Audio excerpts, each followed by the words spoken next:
All right. Yeah. Davison on his. Oh, come on. There we go. Yeah, Davis is talking about something. Like dating or getting married or something like that. So I figured I'd take a moment because I was just thinking about this. There was something like in the comments or something that made me think about this. So here we go. From Aryeh Kaplan's Sefer Yetzirah, chapter 6. So yeah, it just hit me, and I thought, ooh, yeah, this is some pretty interesting stuff. And it to me, I'm presuming a lot of people already know this. That hits me, and then at some point I'm like, wait, no, nobody would have known what I'm referring to when I said that, or somebody will put something in the comments, and I'm like, oh shoot, like I didn't really give any context to that, what I was talking about there. So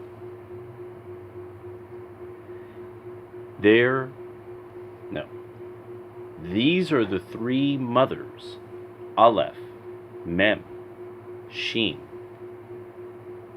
and from them emanated three fathers, and they are air, water, and fire.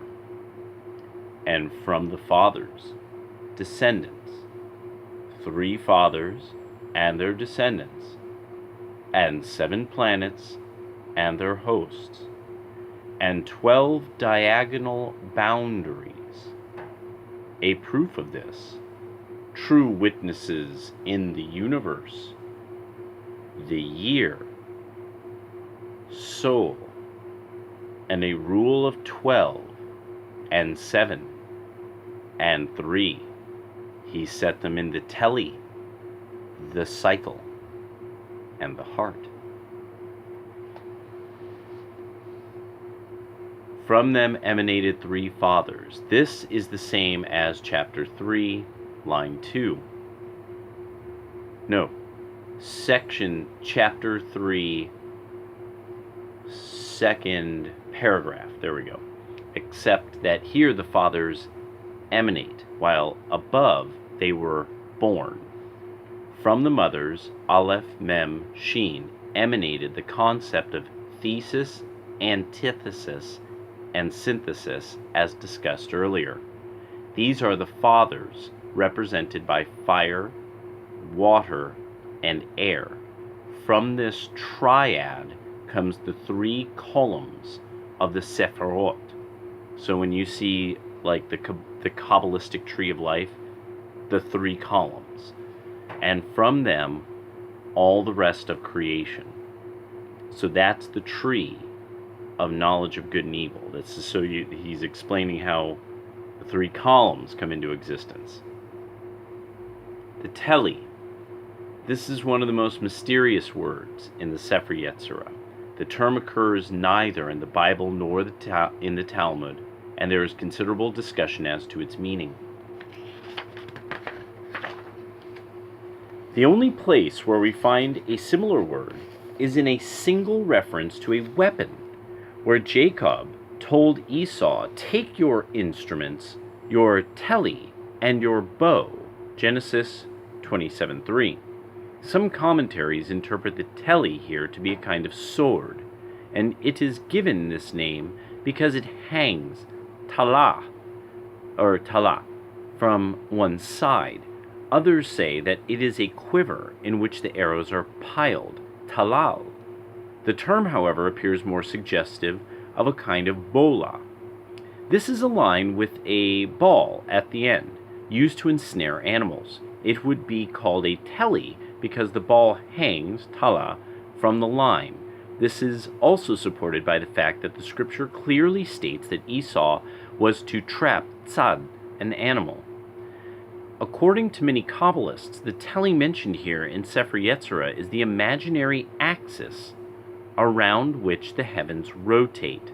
It is seen as an imaginary line from which the celestial sphere hangs, very much like a bola from its line. According to this word, the word teli Tav Lamed Yod comes from the root Tala, Tav Lamed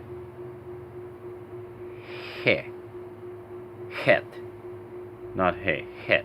No, He, not He, meaning to hang. Many authorities identify the Teli with the pole serpent, Nachash Bareach, mentioned in the verse, "By his spirit the heavens were calmed, his hand has pierced the pole serpent." Job 26:13. It is also mentioned in the verse, "On that day with his great harsh sword God will visit and overcome the Leviathan, the pole serpent, and the Leviathan, the coiled serpent, and he will kill the dragon of the sea." Isaiah 27:1.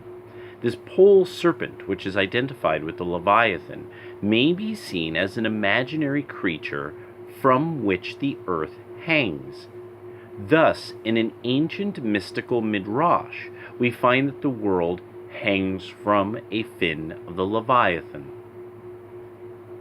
This actually explains something now that the Muslims, that the Quran says about the whale, the meme, the nun fish, I think it's called, the nun whale or the nun fish. This is making a little more sense about that, but not much. The pole serpent is often associated with the constellation of Draco. This is not surprising, since Draco is very close to the North Pole. Indeed, around 4,500 years ago, Thuban, a star in Draco's tail, was the pole star. There are, however, two imaginary poles in the sky. The first is the celestial pole, which is directly above the Earth's North Pole. The second is known as the ecliptic pole. This is the pole of the sphere of which the ecliptic is the equator. The ecliptic is the great circle of the celestial sphere traced by the plane of the Earth's orbit around the Sun. If we view the Sun and stars as revolving around the Earth, we will notice that in the course of the year, at a given time each day, the Sun will occupy a slightly different position in relation to the constellations and other stars. In this perspective, the ecliptic is the annual path of the Sun moving from west to east through the heavens. In describing the position of the stars, the ancients made use of the ecliptic pole rather than the celestial pole. In this system, we find that the constellation of Draco actually surrounds the ecliptic pole. It also has stars in the sections of all the signs of the zodiac. It is therefore literally the pole serpent, since it is the serpent that surrounds the ecliptic pole. And it has some figures to observe this. And it actually has a number of drawings that the Teli as it appears, commentary of Rabbi Eliezer Rocheach of Worms, and there's another one they had earlier. Since the pole serpent has stars in all houses of the zodiac, it is also seen as supporting them all. It is as if Draco was at the top of the celestial sphere, and all the other stars were hanging from it. As such, Draco is seen as the overseer and director of all the other stars. Draco is therefore associated with the Teli, which has the Sefer Yetzirah states 6:3 is over the universe like a king on his throne. It is called the Teli because all the other constellations hang, Tala, from it. In ancient times, the Teli in the form of Draco was worshipped as an idolatrous deity. Rabbi Isaac of Akko also identifies it with the idol Baal mentioned in the Bible. Many philosophical commentaries on Sefer Yetzirah, as well as the astronomical text, interpret the Teli as being the inclination between the celestial planes. In modern astronomy, this is usually called the obliquity, and it usually denotes the inclination separating the ecliptic and the celestial equator, which is the imaginary circle above the Earth's equator, as shown in Figure 60. In this sense, the Teli is also often referred to as a dragon or fish. This is because it has the shape of a fish, wide at the center and coming to a point at both ends. Hebrew astronomers also use the term Teli to denote the inclination of the orbit of a planet from the ecliptic, particularly in the case of the moon. There are 2 points where the orbit of a planet intersect the plane of the ecliptic. The point through which the planet passes from south of the ecliptic plane to the north is called the ascending node. From the other point is known as the descending node. In medieval astronomy, the ascending node was often called the dragon's head, while the descending node was referred to as the dragon's tail. With regard to the intersection points of the equator and the ecliptic, there are 2 equinoxes. The vernal spring equinox is the head, while the autumnal equinox is the tail of the dragon. The dragon, whose head and tail form 2 nodes, is then identified as the Teli. Most early Hebrew writers refer to it by its Arabic name, al-Jazhar. Juzhar is a Persian word meaning knot or node. Rabbi Abraham Abulafia also identifies the Teli with the celestial knots, kesharim. He writes that the head of the Teli denotes merit, while its tail signifies liability. Especially important are the lunar nodes, since it is only at these points that an eclipse, either of the sun or the moon, can occur. The Teli can then be seen as the imaginary dragon swallowing the sun or the moon. Although the obliquity is often referred to as the Teli, it is questionable if this is the Teli mentioned here by the Sefer Yetzirah. There is also a tradition that there are 2 Telis, or dragons, one male and the other female. These are identified as the 2 Leviathans that are mentioned in the account of creation. God created the great dragons. Genesis 1:21. According to the Talmud, the pole serpent mentioned by Isaiah is the male dragon, while the coiled serpent, Nachash Akalkalon, is the female. Some Kabbalists state that the constellation of Draco is the male pole serpent, while the inclination of the ecliptic is the female coiled serpent. The female therefore encompasses the male, this being the mystery of a female shall surround a male, Jeremiah 31:22. Other commentaries identify the Teli with the Milky Way and say this is the pole serpent. According to this, the Teli would be the axis of the galaxy, rather than that of the celestial sphere. In the book of Raziel, however, it appears the Milky Way is called the river Dinur, mentioned in Daniel, and not the Teli. Another important opinion is that the practical Kabbalists, they write that Teli is actually a place under the firmament of Vilon, and that it is inhabited by humanoid beings, which deport themselves in holiness and purity like angels. The divine mysteries are revealed to these beings, and they have the authority to reveal these to mortal humans. Oh, that's very interesting. Oh, that explains a lot. Okay. Methods are also given whereby these beings can be contacted. I bet. While adhering to the view that the Teli is the segment between the ascending and descending nodes, Rabbi Judah Halevi, I particularly like the Halevi. There's this writer.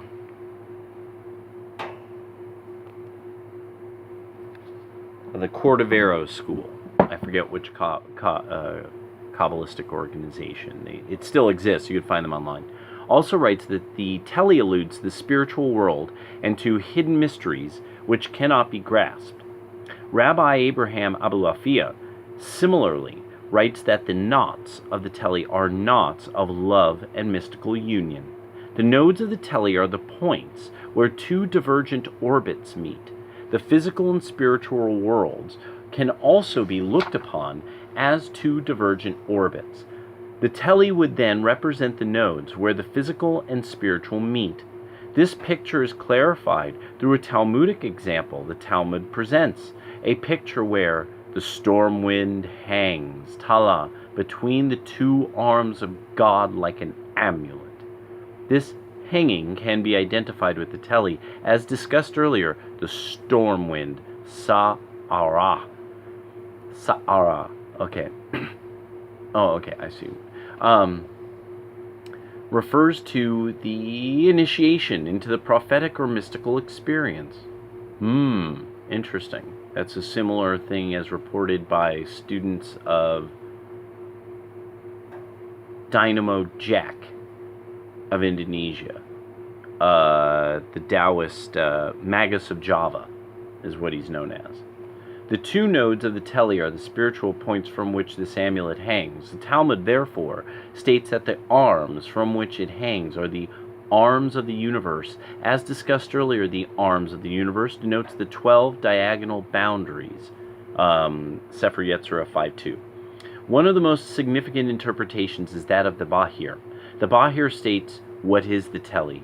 It is the likeness before the Blessed Holy One. It is thus written, his locks are hanging.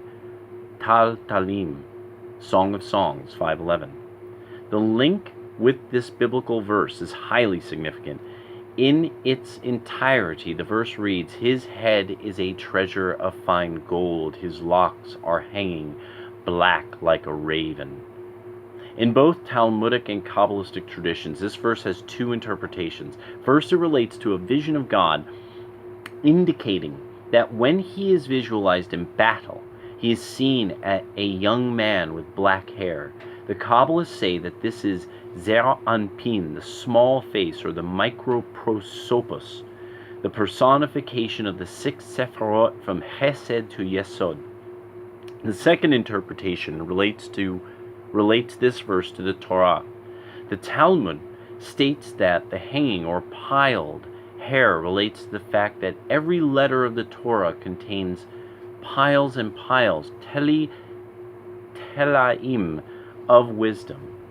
Besides this, the hanging hairs are said to relate to the lines upon which the letters of the Torah are written.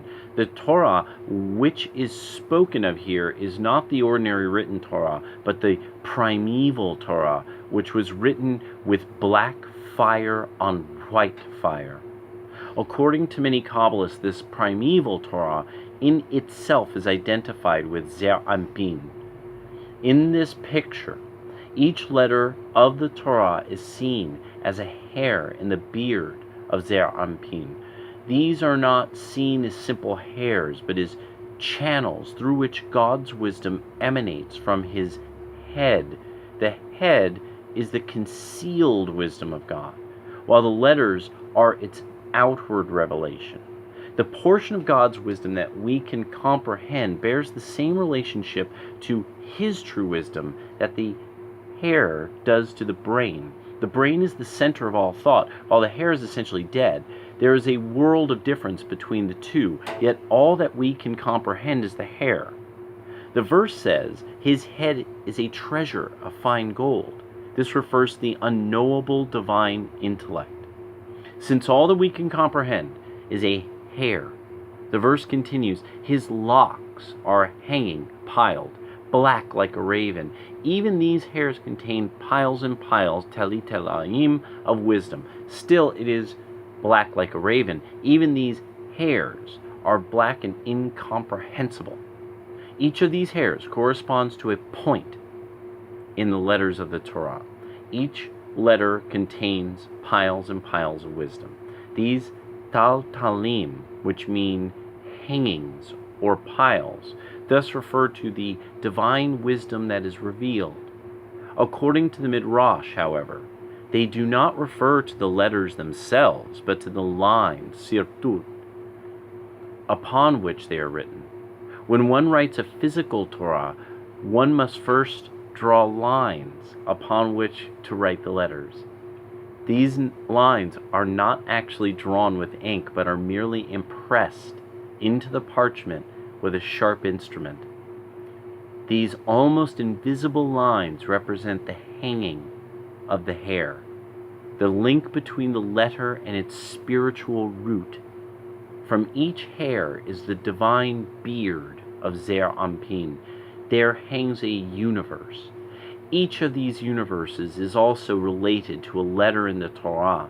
According to this, the Teli denotes the hair in the divine beard from which our universe hangs. This is the axis around which the universe revolves. The Teli also relates to the meditation on a letter. In this meditation, one pictures the letters as written with black fire on white fire. One contemplates the letter, concentrating on the near invisible line upon which it is drawn. This line is seen as a hair in the divine beard, from which the universe hangs. The scripture calls the hangings of the divine beard taltalim. The Zohar relates this to the word talpiot, which, as the Talmud teaches, is the hill, tel, to which all mouths, piot, turn. This hill is the mount upon which the temple was built, which Jacob called the gate of heaven, Genesis 28:17. This talpiot is the tangible link between the physical and the spiritual. According to the Kabbalists, the same holds true of the Teli. And then the next thing it goes into is the cycle. And that gets pretty way out there.